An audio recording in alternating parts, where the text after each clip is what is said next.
Tradition. With a group of drivers whose passion is hopping into classic machinery and wringing its neck, you bet tradition means something to them. And while the Lotus 49 community is not afraid to try some new things and experiment, there's a few things that you can count on almost certainly being happening over the course of the new season. One of those is the appearance of Watkins Glen on the calendar. Today, they kick things off in style as we get ready to watch round one of the Lotus 49 World Cup. And you'll see it all live here on the Global SimRacing channel. Hi, I'm Joe Peak, and with me in the booth is Johan Vandenbelt. Behind the scenes is our director, the Dr. Amjad Yaman, and he's using cameras provided by Dougie Beard. Johan, I don't know about you, but this is one of my favorite tracks to call the Lotus races on. It feels so perfectly suited to this car. Yeah, I agree with you. I think this is not only one of my favorite tracks to call, but it's also one of my favorite tracks in general. I absolutely love the long straights, the sweeping corners of Watkins Glen. And if you add the Lotus 49 to that mix, you've got a great combination. Now a little bit about the track. The track is located near Watkins Glen, New York, on the southern tip of Seneca Lake.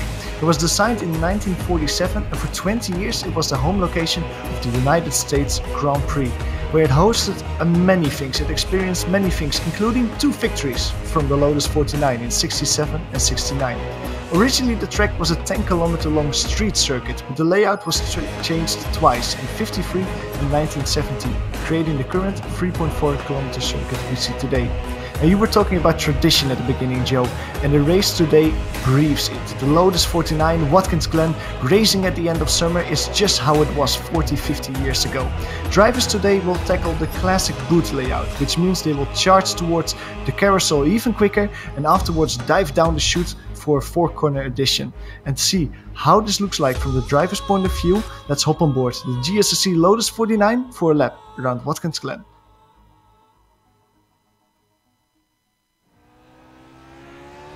All right, we've got Ben Zocco and the GSRC Lotus 49, so let's do a lap around Watkins Glen. Coming down to the 90, the long braking zones of this car means it'll be even easier than usual to overshoot your apex. Also, because it's so difficult to avoid wheel spin when on the throttle, it isn't as fast to swing out as wide as you would in other cars. But the good news is, because you can't take the S's flat out in the Lotus, it's not quite as critical that you get an incredible launch off that first corner. If anything, setting yourself up to find the power before this final right-hander at the top of the hill will serve you best. Just keep your wits about you, because you'll need to be counter-steering your way through. Down the backstretch, before you know it, you've got to brake for the inner loop. You can take a fair bit of curb here, but the car is still going to be dancing around as you try to thread your way through this difficult chicane. From out of there, you immediately swing it into the carousel, where it's best to keep the car tucked down nice and tight to the curb. On the exit, watch out that you don't slide out of the banking. You'll have very little time before you got to bring it across and brake hard for the chute. Losing it here is going to be a race ender, because there's no runoff to save you on the outside of the corner. We continue to plunge downhill now into the toe of the boot. The car will compress at the bottom, but coming out the other side, you've got this giant hill that needs you to swing your speed through the corner as best you can.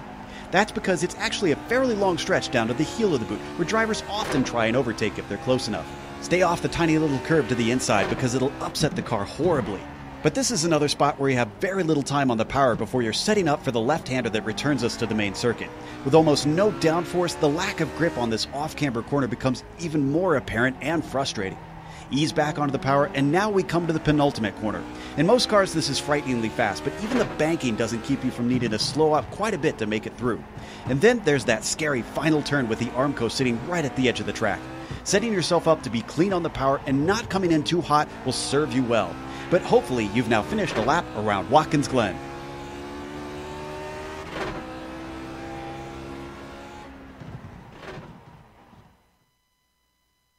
They see a lap around Watkins Glen, and, well, Ben was so eager to do the lap around here that he added in the inner loop. We're not doing that one today here. This is the classic version that they are running. As we watch qualifying take place here over slightly gloomy skies for today's race, let's take a look at how last season's championship wound up. Dudignon took a championship with a bit of a bad one for our typical competitors up there. Mick obviously had a bad season. But Gary Teal tried to chase him the whole way, was only 40 points back in the end, so wasn't too far off between them. And then Marco Kika, how about him finding pace lately? Really had a phenomenal run through last season. Nicola Kochi jumps up to 4th in the end to get onto the top 5, and then we see Ove Trangrade. A little bit farther down than we typically see for him as well, but still 5th, not bad. What about the Amateur Championship? I know that was pretty close down to the wire there, Johan.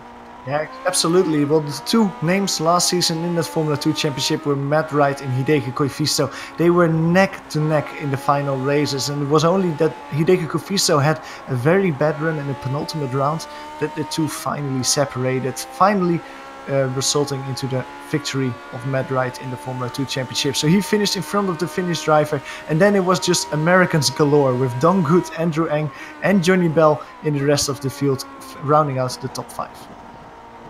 And speaking of nations, they have a Constructors' Championship, which is effectively a Nations Cup here in this series. The UK still came away with it, but France all by himself. Look at that. Look at all the drivers that were contributing to the UK. And Dudignon held up just on his own. The US couldn't even compete with him, even with the 4 drivers they had adding points. Finland has both Koivisto and Kika, bringing them to 4th. And then Australia, which is usually pretty competitive, managed to get a 5th this season.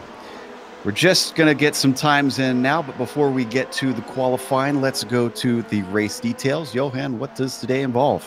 Well, the viewers that has seen the last season, not a lot has changed in this season of the Lotus 49 Championship. We're, of course, in round 1 of the 12-round championship. 2 drop weeks the drivers will have, so the 2 worst results of each driver will be taken away in their bid for the victory in the championship. The race distance today will be 19 laps. 19 laps the drivers will go around Watkins Glen in open setups. That means that they can tweak it just the way to their liking to really tackle this circuit. And the scoring, as you could see, is the same as it was last season, with 40 points going to the victor. And if you enjoy official racing like this, you can see even more of it over in the iRacing Esports Network. A lot of their series are over there, but they also have the World Championship Series. So that includes Formula One, NASCAR, as well as the Rallycross Series. You can even see the World of Outlaws over there. So plenty of awesome action with top drivers over on the iRacing Esports Network. Go subscribe to them as well as to our channel to see great racing here on iRacing. Now, as we ride on board with Marco Kika, once again, we have to mention he has been climbing up the ranks, been getting better and better. He is now sitting 4th, but the driver at the top, no surprise there, Dudignon, the fastest today, McClarich 2nd on the front row. But take a look at the 2nd row as the ticker up top clicks by. Jamie Hall and Rob Olenek. Now, I'm sure you've seen them a few times since you've jumped over to the Camel Series, Johan, but over here in the 49, these are new names. No, these drivers clearly show that they're not only good in those old retro cars that the Camel GT has, but they're also good in these old Formula 1 cars, because it's some cracking lap times from them so far. I was also following Ove Trangrade, who just finished, I think it was his 2nd lap already. Only good enough for P6, and that's a place that we don't see the Norwegian in a lot in qualifying. Usually Ove Trangrade is quite good in qualifying, but he's not getting it together today in Watkins Glen. Here we see Dimitrios Houloudis, who comes back after a bit of a break, and he's going to move himself up to 5th. Mick Claridge improves his time, but not his position. He's still about 2/10 back from Michel, but with this being the classic track, the draft should come into play. I expect some of these drivers up at the top to have a bit of a pack going. Yeah, I think so as well. We're looking at Jamie Hall at the moment with a Camel GT livery, so he's not completely forgetting his roots while he's in this 49. Yeah, he's finishing his last lap. He's currently 9/10 behind Michel Dudignon. It's quite a way back to quite an amount of time that he has to recover to win a position. He has a little wobble there out of the penultimate corner that will hurt him. Again, he's slow through the last corner. I don't think that he will improve there, but still impressive performance from Jamie Hall, getting a 3rd place so far in qualifying. That's a very good result from him. Yeah, it looks like he abandoned that lap as he just coasted the line. This is Keith Wheeler, another new one here that I don't think we've seen before. I feel like we've seen his name in other series, but not the Lotus 49. Regardless, he just squeaked into the top split, which we should mention, this actually split for the first time since we first started covering this. We want to say it might have split one other time, but I can't really recall any others since Monza, the combined Monza, way back when, over a year ago. as AJ Bear, who tends to come here for the Bathurst races, comes out. Ooh, he's having a handful of car here at the end of the lap. Yeah, but he's coming over the start-finish line. Stays in P12. Hideki Kofiso that you're currently seeing on screen. He only has done one qualifying lap so far. Very disappointing, probably only in P17. Now normally he's a midfield driver, but like Joe said, if it splits, you're going from a midfield driver to suddenly a back marker. And Hideki Kofiso actually doesn't set a qualifying time. I think he had an off track. So the Finnish driver that battled so hard for the Formula 2 championship last season has to start on the final row of the grid. And that'll be the last of our qualifiers. So let's go through that grid, starting with our pole sitter, Michel Dudignon, up by 2/10 on the front row over Mick Claridge. Jamie Hall will be starting in third. He'll be flanked by Marco Kika. Dimitrios Ludi, the Greek driver, will start fifth, with Rob Oledic starting in sixth. Ove Trangrade all the way down in seventh. He might come forward a little bit, though. We've seen that drivers with experience in this car tend to fare good over the course of the race. Nicola Kochi starts eighth, and then ninth will be Victor Perlman, with Richard Morin starting at 10th. Johan? Yeah, the double one spot, Matt Wright, the winner of the Formula 2 championship, he starts with exactly the same qualifying time as AG Bear, who probably had a few tenths thousandths slower than him, and he has to start P12. Daniel Cedro starts the race in P13, and he's in front of his almost namesake Daniele Guttuso in P14. Philippe Urquhart starts the race in 15th, and he starts the race in front of Simon Shaw. And on the last row of the grid, we already talked about him, Hideki Kofisto, and he starts the race next to Keith Wheeler. And Michel Dudignon was on the grid. Okay, now he's back. I think it's a connection issue. I was hoping that he didn't accidentally put the wrong fuel in and decide to have to start from the pit lane. There we see him with interesting new livery that we haven't seen from him in a while. So cool to see a few drivers switch it up a little bit as we wait for them to finish gridding up. I think everybody is out there now. So lights should be coming up. Oh, we're waiting on Urquhart to get out there. So just one last car. We go racing here today for 19 laps around Watkins Glen, one of the favorites, both of the drivers and the audience here in the Lotus 49 World Cup. There you can see the field, even though it's split, plenty full. 18 is what we typically see in this series, so really not too much different in terms of field size. Philippe going to make us wait all the way till the last of the timer before we can get going green here. I wonder if he's starting from the pit lane. Looks like he might. Ooh. As the lights are now up. Oh, and we have a jump starter. Green flag is out. As they stream down towards turn one, it looks like Mick Claridge with a good run to the line as Dudignon has to hold him off into turn one. They're going to be side by side, carrying the momentum. This is tough to be going side by side through the S's. They're going to hold each other up, but as it switches back, look at that, a pass for first off of the line. Mick Claridge with a stunning jump. Yeah, now it will be a long way towards the Carousel corner, the draft that you spoke about. Michel Dudignon immediately trying it on the outside. He's trying a move. He has more speed. He probably already makes the deal before it's over, but Mick Claridge stays there. He breaks a little bit later. Dudignon has to take the outside the long way. And you can see Mick Claridge, he just bites back all the distance. He stays there, Dudignon, however, and now he has the inside.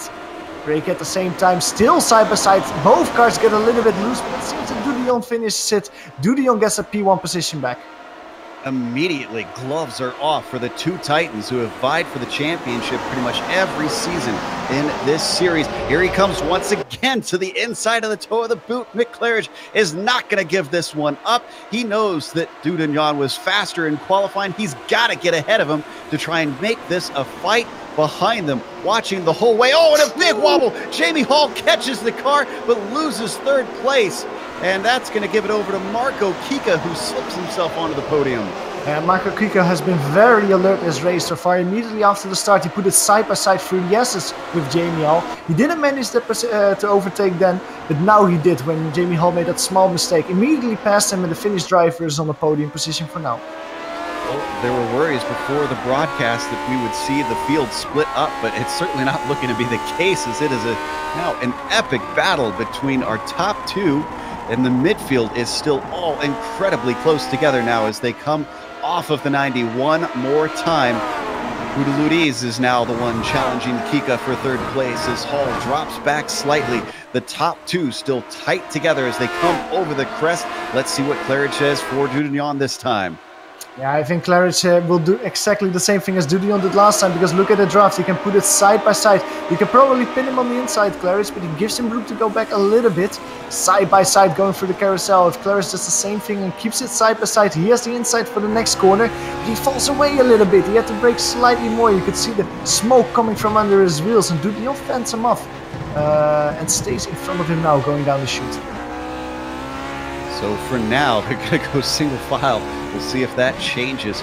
Just behind them, we got a good battle going on between Hall and Olenek, actually. And this is for 5th position. Those two probably used to finding one another, but looks like Olenek has a big bobble coming off the toe of the boot, and Trangrade has nowhere to go. Trangrade immediately trying to pounce on that, not able to make that move stick. Jamie Hall's probably a little bit disappointed with the race so far, falling 2 places back because of that wobble last time around.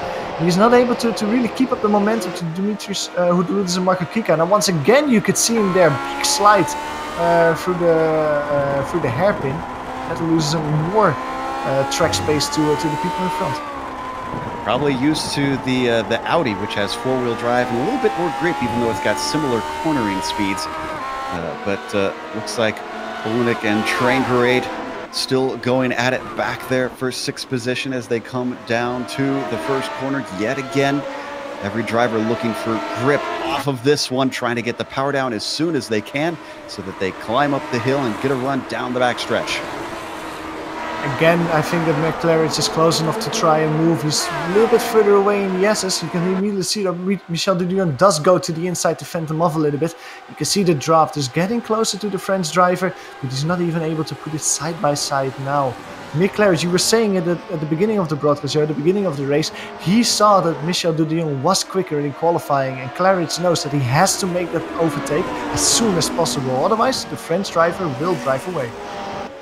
So far, he's been using the draft to try and cling to the back of him, and it's been working, but one mistake could be costly for Mick to lose that draft.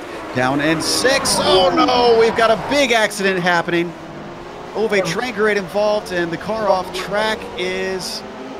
Rob. Looks like Olenek. Yeah, that was going free wide there. Nicola Cocci tried to thread the needle. You can see there, big slide that we saw before that, and that bunched everyone up. Nicola Cocci tried to split them. Just, man, it's almost like we saw in real Formula 1 in Singapore last year at the start with Vettel, Raikkonen and Verstappen. Just the gap suddenly disappeared and the wheels started touching each other. Poor Olenek went for a spin cycle. And see on board Cocci.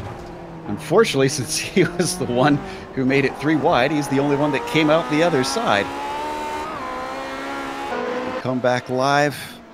Claridge still holding on. He's about half a second back, so he's still got a whiff of the slipstream as long as he doesn't lose it here climbing through the S's. But as we look at Trangrade, you could see he returned to 15th now, where he's on the leaders up through the right, left, right. And they have absolutely dropped Kika. Look at that gap.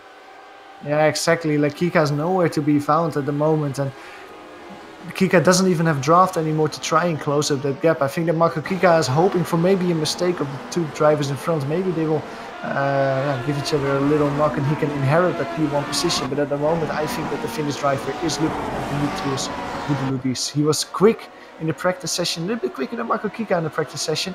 And although he was better in qualifying, I think that the Greek driver will put him under pressure for the final podium spot. We jump a little bit farther back. 9th place up for grabs is Matt Wright, as Daniel Gattuso just behind him. In fact, that's pretty much a train of cars. That's led by Perlman. Richard Moore's behind him. Then you've got Wright, Gattuso, and Sadro bringing up the caboose. I'm glad that Richard Morin is still driving. We of course had the false start of A.G. Bear at the beginning of the race. And A.G. Bear with his false start almost hit the back of Richard Morin. Now it's good to see that Richard Morin didn't suffer any damage, because it almost looked like 2 cars hit each other. The Canadian driver is having a good run so far. Started just in the top 10, currently in 8th position, and putting more and more pressure on Victor. to be hard to get away from one another, especially in the mid-pack, where as soon as one driver starts to battle the other, that's going to clump everybody back together. So they tick off yet one more lap. We are already to lap 5 on this race. They are running a torrid pace around here as Morin goes way wide off the 90. That could be costly because Perlman is starting to stretch away. Yeah, and not only that, Matt Wright gets a little bit closer because of that little mistake.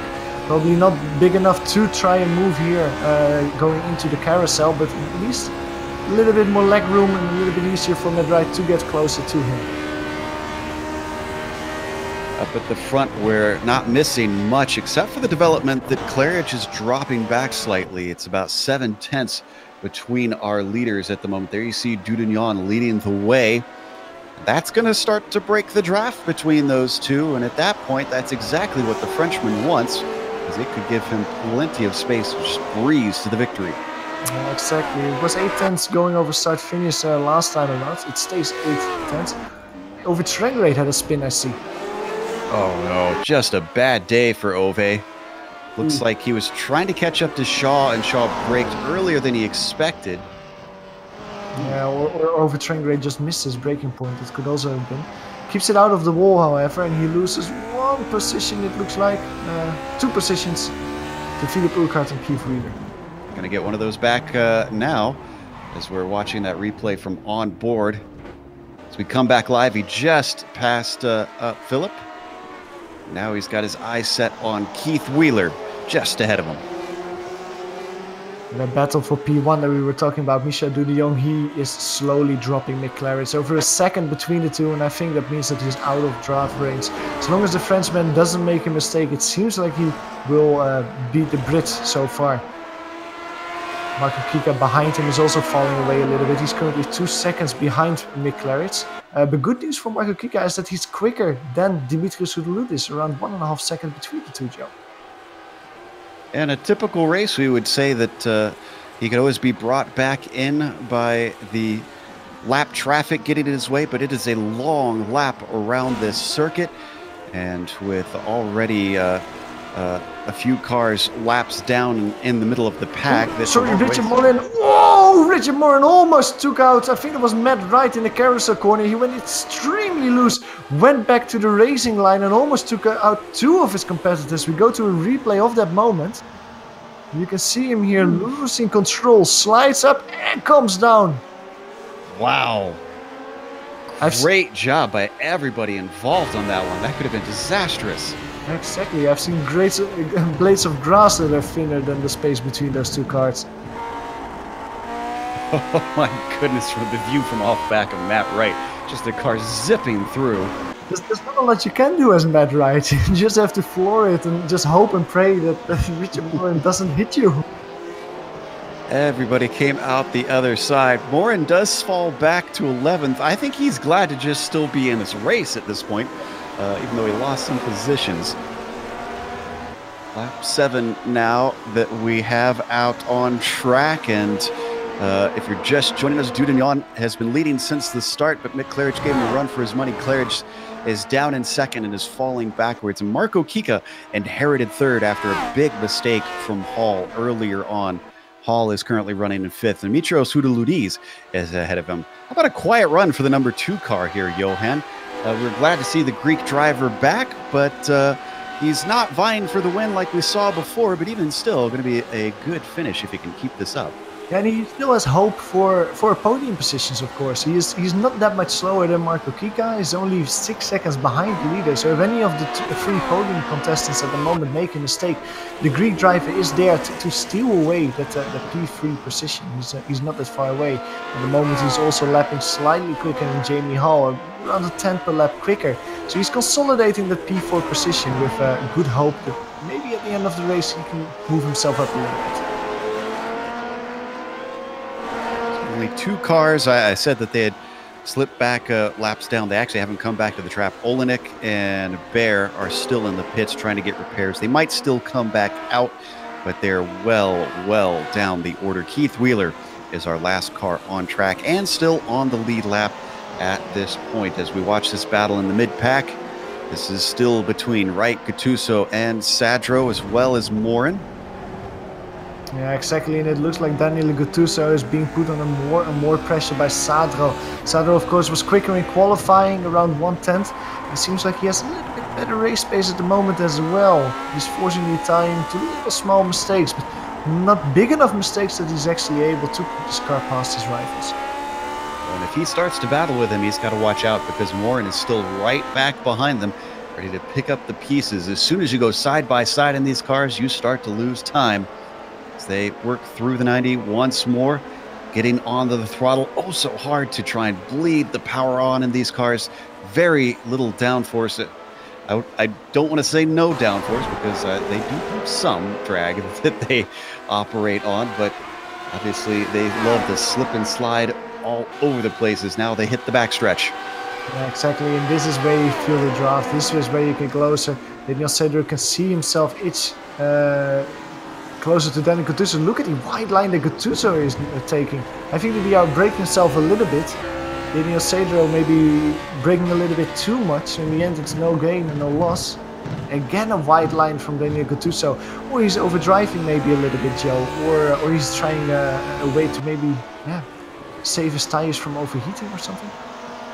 I don't think he's trying to save them. I'd agree that it looks like he's maybe overdriving it slightly. The banking certainly helped him coming through the carousel, because you can use that to try and carry the speed and the momentum. They're not too far behind Matt Wright. Oh, once again, just pushing wide almost every corner for Danielle. And look at how this has brought Sadro in. He is now breathing down his neck. Again, a slice through the hairpin. That's probably the most difficult corner on this track. But again, the rear just stepped out completely, and that hurt the exit of Gattuso. And like you say, Joe, under a blanket, these three are. Richard Morin is loving this. He lost, of course, the positions to these drivers with his slide. But if they keep doing like this, he will be able to win it back. Still no opportunity yet for Sadro. He's got to get a little bit more aggressive to try and capitalize on the mistakes of the car ahead. This would be a good place to do it. And still just not able to bring himself right underneath the gearbox of Gattuso. So up through the S's and over the crest.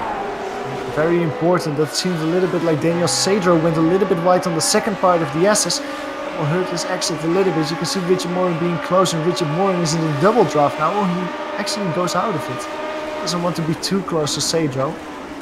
I thought that maybe he might have tried a move there, but nothing so far.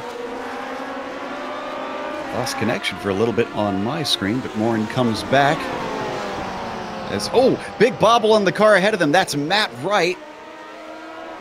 And that's going to give an opportunity to Gattuso. He goes defensive as Daniel tries to go around the outside. He's been running that wide line already, so he should be familiar. Cuts back in for a late apex. This could give him an opportunity into the toe or into the heel of the boot. Just not quite close enough. But now we've got basically two double car packs. It's Wright and Gattuso, and Morin and Sadro together. Yeah, and then people in the back could see that Morin actually tried an overtake and managed to overtake Sadro. Sadro, who went very loose coming into the chute section, lost the position because of that. Richard Morin saw that mistake and immediately pounced on it and got that P10 position back. P9 position, sorry. So just roughly past halfway. Let's duck back in on our leader. You may have seen up at the top of the screen that Dudignon just went purple, but despite his pace, we should point out that even though he's been gapping Claridge, who is still in second, it's only 1.4. So Mick is keeping him honest. If Michel makes a mistake, the Brit will be right on top of him. The bigger gap is back to the last podium position. The number 10 of Marco Kika once again punching above his weight. He is 6 seconds back, but still in third with the number 10 on his car. That tells you something right there. Dimitrios Houdeludi is just behind him, sitting in fourth, and rounding out our top five, Johan, we've got Jamie Hall.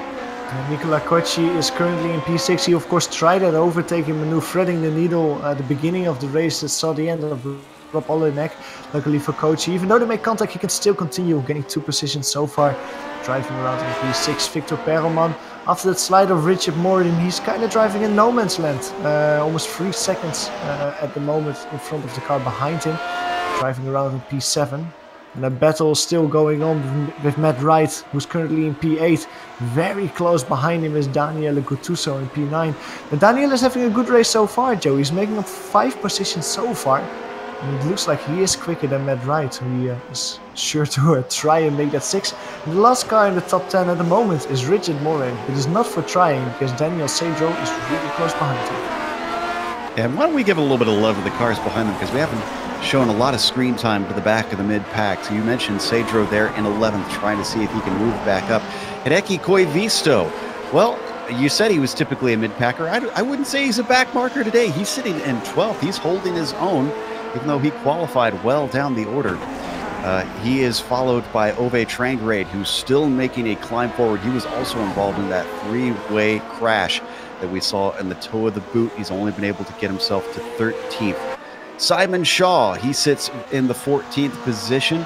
He qualified in 16th, so he's only gained 2 spots again, as the split has made it incredibly difficult for some of these drivers to try and move forward. And then the 15th goes to Philippe Urquhart. That is exactly where he started. The new driver that we hadn't seen in a while, the last one on the field still running, Keith Wheeler, sits in 16th. That is your whole field now with 9 laps left. That's going to be 8 laps soon, as Dudignon getting ready to complete. Whoa!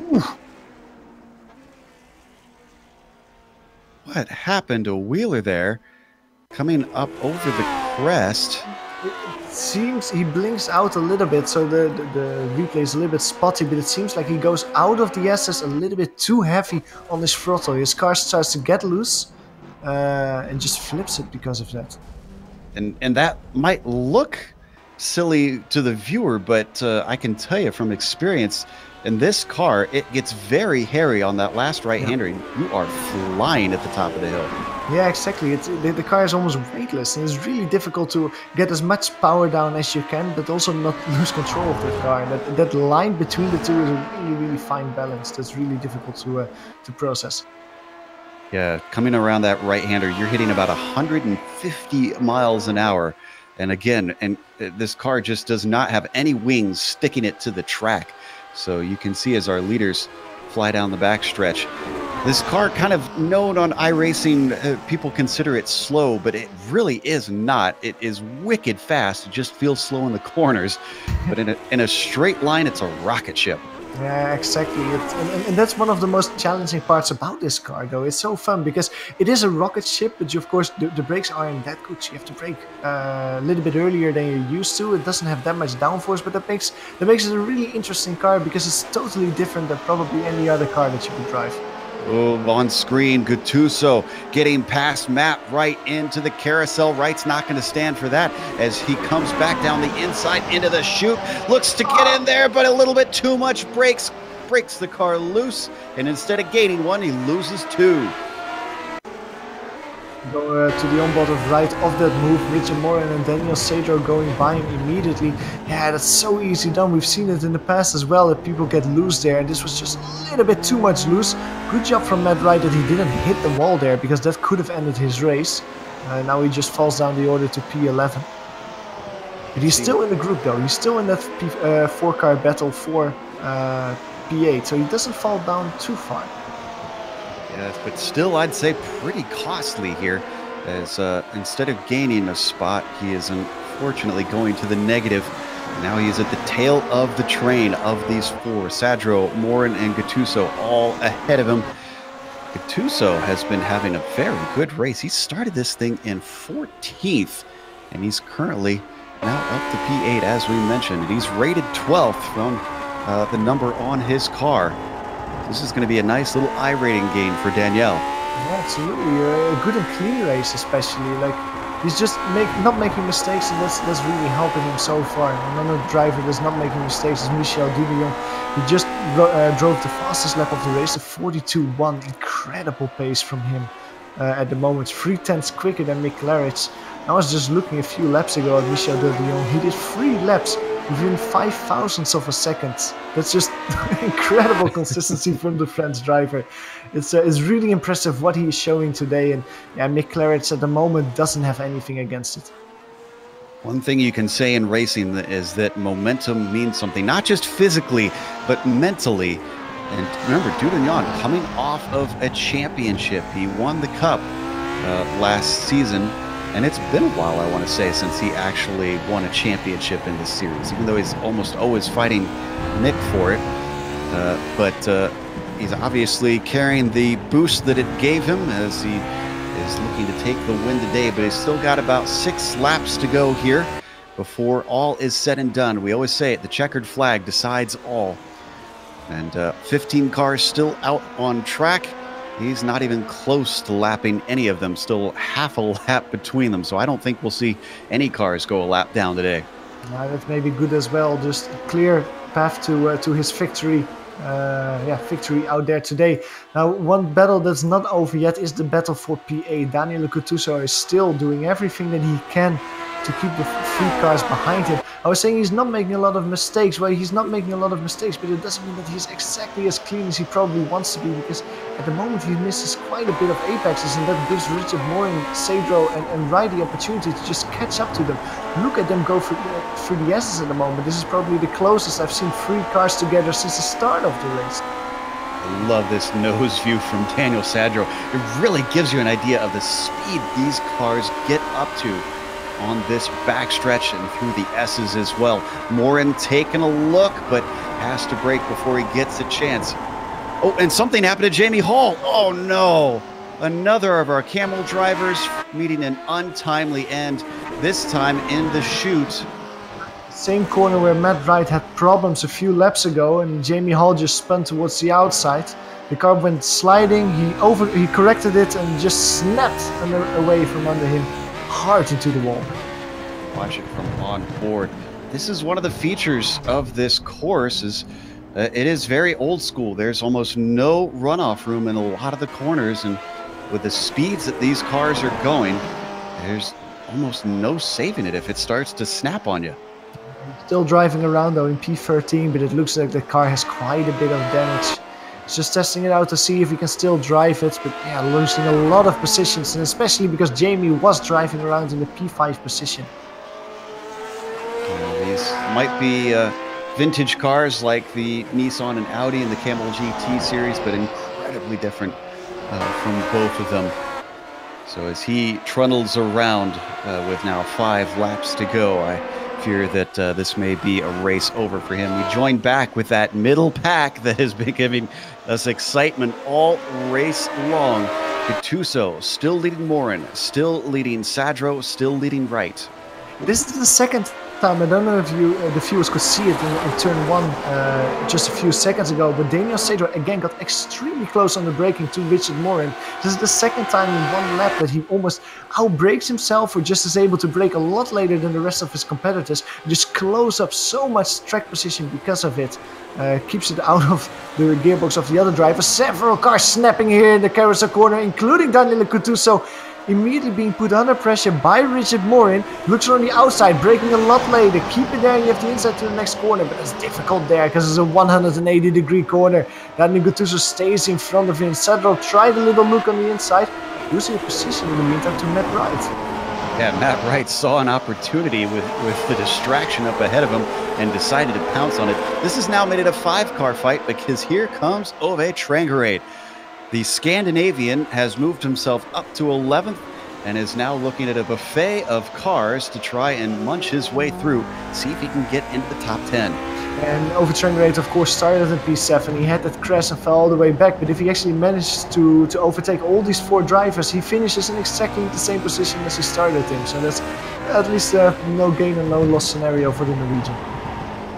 We're right on board with the number 8 car right now, as he watches the cars ahead of him to size them up to see exactly how they're going to be behaving. And boy, we might see a pass into the 90, because Guttuso has Morin very close behind him. He peeks out to the inside, but this right-hander is not the best place to pass. It is coming off of it that you want to get it. And look at that. Richard Morin sets himself up perfectly. This is the closest we've seen him all race long. Very clean through turn 1, but through the S's he loses quite a bit, the Canadian driver. And look at the gap coming out of the S's sections. It looks like Guttuso knows exactly how to battle, how to tackle this part of the track. because this distance, of course, he has the draft. He gives the draft to Morin behind him, but the gap is too close for the Canadian to try and move. Even though he takes the carousel once again a little bit wide, Morin again puts it side by side. We saw this last time around as well. Maybe again Morin tries to brake a little bit later, stays on the outside. Now this gives an opportunity to Matt Wright, who can dive on the inside. Yeah, Richard Morin doesn't manage to overtake him. Matt Wright has to bow out as well. Same song, second verse, but look at Ove Trangerade sitting in deep and getting 2 for 1. Whoa! Beautiful move from him. Matt Wright tries to do an up and under immediately after him. So looks on the inside, but doesn't have the exit that he needs to trade that position back to Ove Trangerade. Great move from the Norwegian there. I don't think he meant to get both of them, but I think he was committed. He was like, all right, well, let's do this anyway. Look at this from on board. People just moved away from the apex and just gave him clear way, it seemed like. There's one, there's maybe 2 and 2. Wow. My goodness, I don't think I've ever seen that down into the toe of the boot. Fast as happened there, but not from that far back. Ove Trangerade already has his sights set on the car ahead of Richard Morin. Oh, and Daniel Sadro loses it in the 90. That's going to bring it back down to a 4-car train. See, man, this is exactly the thing that I talked about a few laps ago, that he just brakes very late, and this time it just bit him. Had to really slam the brakes now to avoid his opponent, to not rear-end him. Yeah, losing a lot of track position with it. I've done that so many times in this car. The long braking zones means that just being a fraction off can send you up towards the rear of your competitor quicker than you anticipated. Meanwhile, as we head through the carousel, look at Morin once again. Same song, third verse this time. Tuso holds off the inside. Now, though, Ove Trangerade says, I've been watching you guys. I know exactly what you're going to do. Takes one. Can he get a second one into the toe of the boot? No, he's going to have to fend off Richard Morin. Oh, and he has to try and stay out of Daniel Gattuso, and that loses the spot right back. He got completely boxed in by Richard Morin and Daniel Gattuso. Then he is quicker than both of them, but he just cannot make it work. And once again, he has to stay on the outside now. Richard Morin doesn't brake later, so Ove Trangerade stays there. Both go a little bit wide, both Gattuso and Trangerade. Richard Morin cannot profit from them. They stay side by side. Now they have the inside of the corner. The Canadian has to slot in behind him, but look in front of them. Gattuso going wide, once again losing a lot of momentum. Ove Trangerade immediately diving on the inside. Richard Morin touching the grass a little bit. Don't do that because you spin your car around. And it's almost like these guys are going too wide, 3 wide in every corner. Through the last corner now, it seems like both cars in front go a little bit wide. Matt Wright behind him is pushing as well to Richard Morin, telling him to hurry up because he wants to go past. Ove Trangerade stays there, doesn't try a move yet on Daniel Gattuso. Time's running out. We are on the penultimate lap for these guys. Things have really erupted at this point. I think they know that the clock is ticking down. Not missing anything up at the front. The leaders continue to spread apart. This is the closest battle that we've got out on track. Gattuso has been fending them off, but now he's got the fastest driver of the group on his tail and looking to the inside using the slipstream. Is that just Daniel giving up because he braked way early? He almost gifted that position. He didn't really defend. And man, if you don't defend against Ove Trangerade, he will get that position. So the Norwegian actually managed to pass all 4 cars and elevate himself to P7. But it doesn't mean that the battle is over because Richard Morin is still there. The Canadian is still prodding for that now P8 position to Daniel Gattuso. Ooh, very big whopper there for Daniel Gattuso. Richard Morin can put it on the inside. Doesn't have the momentum though. That almost gave opportunity for the Canadian to make a move. But once again, even though he has a wobble, even though he doesn't hit the apex, Daniel Gattuso stays in front. Once again, he goes very loose. Once again, but oh man, Richard Morin just breaks a little bit too much, it seems like. Not able to put it side by side and force an overtake there. Someone needs to introduce the Italian to Harry Gant because high, wide, and handsome seems to be the line that Daniel is able to run here. As a bad exit off of the penultimate corner means that Richard Morin's going to take a peek, but just has nowhere into the final turn. As we mentioned, the white flag is out. I'm keeping an eye on the leader, so we'll jump up to Dudignon when we need to go to his win. Right now, things so tight between Gattuso, Morin, and Wright. Great exit from Richard Moran here out of turn 1. You have one more lap, Richard. This is where you have to make a stick. This is probably the best overtaking spot on the whole track. Going through the SS sections. Daniel Gattuso once again is very quick, but it doesn't seem like he goes away as much as he did in previous lap times. Stay in the draft. Maybe put it side by side for the carousel where Gattuso seems to go wide every single lap. One more hard braking zone here on the end of the back straight. Daniel Gattuso once again seems to go a little bit wide. Doesn't hack the apex like Richard Moran does. He wins a little bit of terrain, but not enough to put it side by side. He immediately looks on the inside. Gattuso is defending there. Matt Wright tries to take a look on the inside. Has a wobble almost to Richard Moran. And we need to go to our leader, unfortunately, because Michel Dudignon comes off the final corner and takes a dominant victory here in the first round at Watkins Glen, with Mick Claridge following him home in second. The moment we went away, Richard Moran actually made the move stick in the toe of the boot section. He went by Daniele Gattuso, but Gattuso isn't giving up. He's immediately trying to get the Canadian back on the outside of the corner here. Richard Moran is defending there. It looks like they're single file now. Oh, they still got opportunities to make something happen. We've seen how fiercely they're fighting for these spots as they continue to lose Ove Trengere up ahead of him. Look at this, down into the penultimate corner. Gattuso is getting brave here, sticking his nose in wherever he can. He's got to watch out because Matt Wright might try something on the inside of him. And I think it is all for naught. Look at Richard Moran. The Canadian's going to take 8th place in the end. Great race from the three of them. A little bit further back, P13, we see a little battle. Simon Shaw and Philippe Urquhart.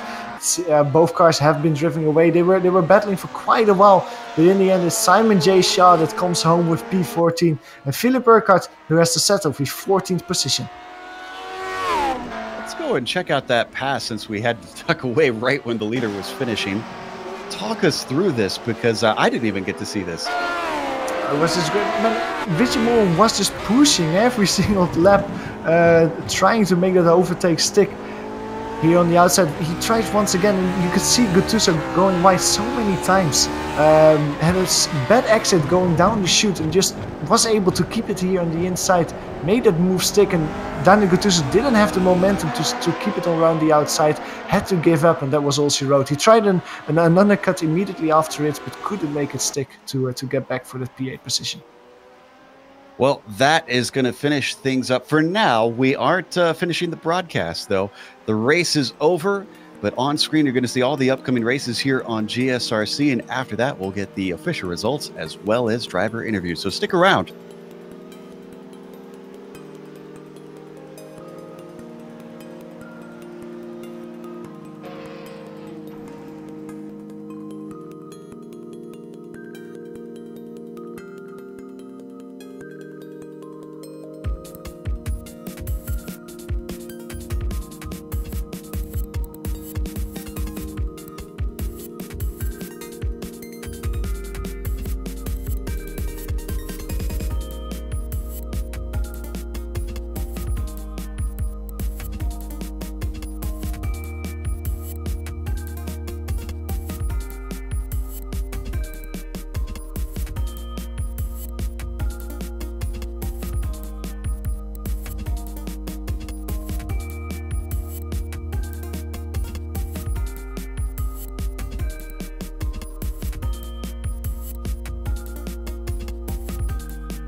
Welcome back to Watkins Glen International. We just watched round one, the new season here, and the Lotus 49 World Cup, and we got a good race out here on a track that is a favorite of many. Up at the front, it was close at the start, but then Dudignon put his stamp on it.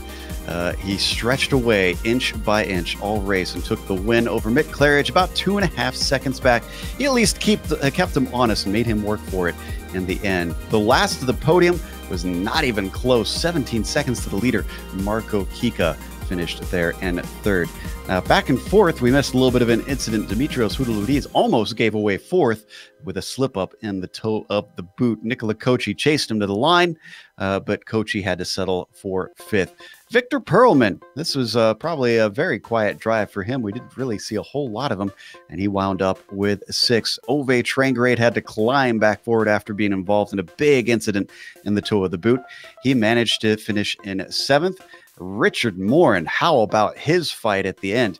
He comes home in eighth, just over the Italian of Daniele Gattuso, who tried to fend him off in ninth. They were shaking hands after the race, congratulating one another on a great battle. So that was all in good fun. And then Matt Wright has to settle for a top 10. And Daniel Cedro, who was of course involved in that extremely heavy battle for P7, P8. He had that little spin in turn one a few laps before the end, and that means that he has to settle for P11. Another hard charger we saw today, Hideki Koifisto making up 5 positions compared to his starting position. He comes on in P12. Simon Shaw had a battle to the line with Philippe Urquhart, and Simon won that one. He comes home in 13th position in front of Philippe, who has to settle for 14th.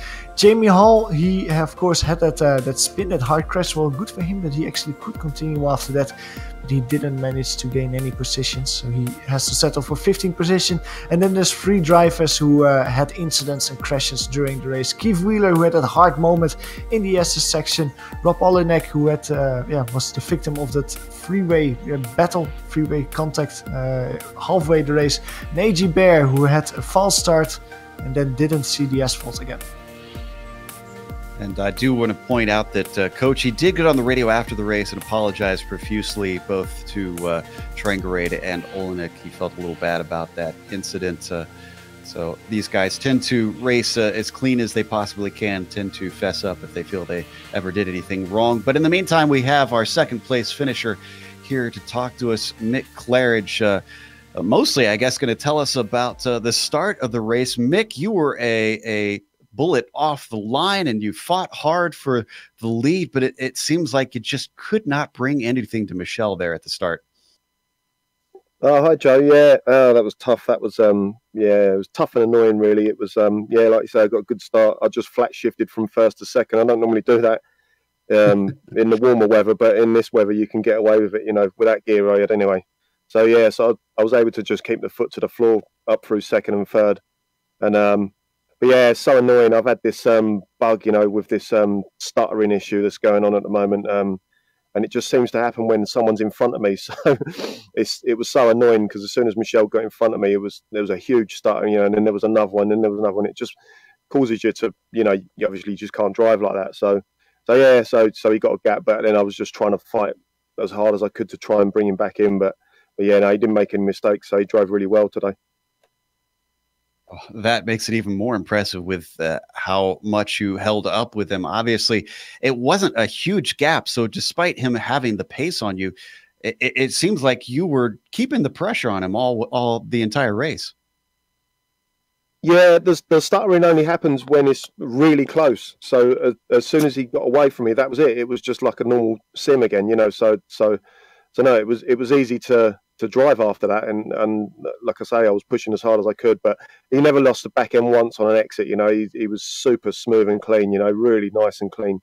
He was through the whole race. So yeah, it was annoying because I knew it would have been one of those battles. What we normally have if I never had that huge stutter.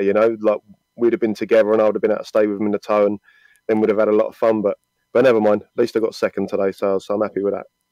Nick, also for me, congratulations for your P2. Now you're mentioning this battle between you and Michelle. It's a battle that we've seen countless times throughout the past seasons. And I was just wondering, looking at the schedule for this season. Are there any tracks that you look particularly forward to, like tracks that you know that I am really quick there, and that will probably be me who has the upper hand battling with Michel?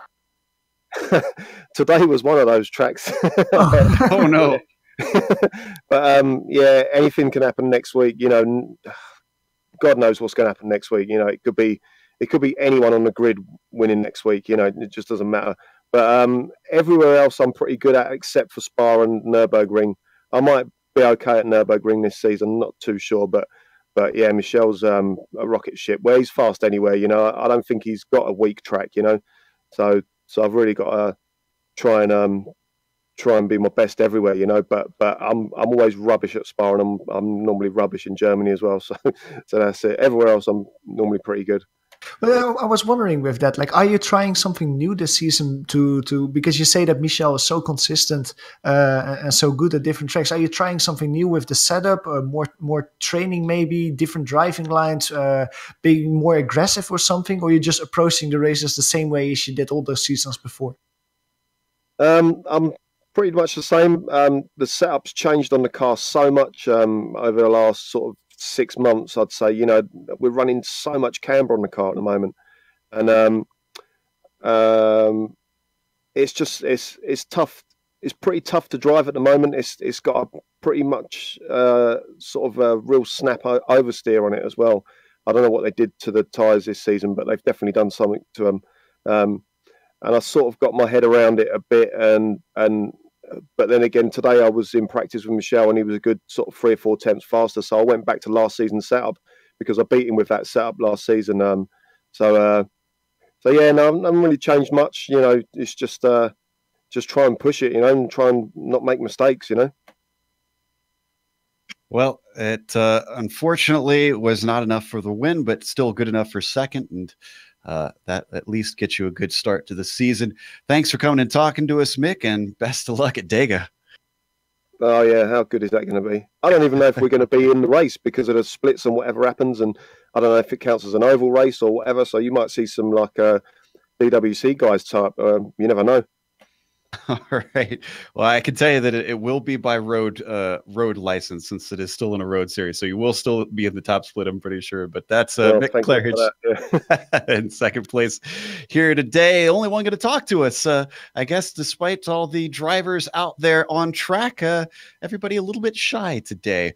At least we got a good race in. But we're going to close up. A big thank you once again to Ben Zocco, as well to Matt Wright. Matt Wright taking over from Ben this season on organizing the championship and getting us all the points and whatnot.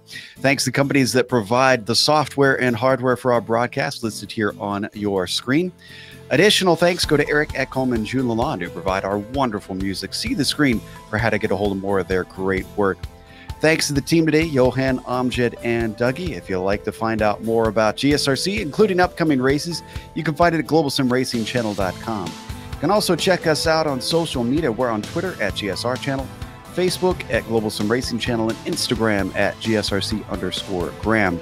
If you head on over to our YouTube page and you hit the big red button that says subscribe, you won't miss a moment here on the GSRC.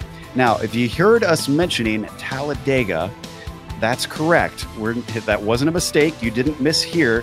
They are racing Talladega in these cars. That'll be Saturday, September 22nd, 9:30 a.m. Eastern. We're all super excited to watch that one. We'll also have upcoming races for other series listed on the screen, so check those out and mark them down on your calendar. However, until next time, race clean, race hard. We'll see you on the track.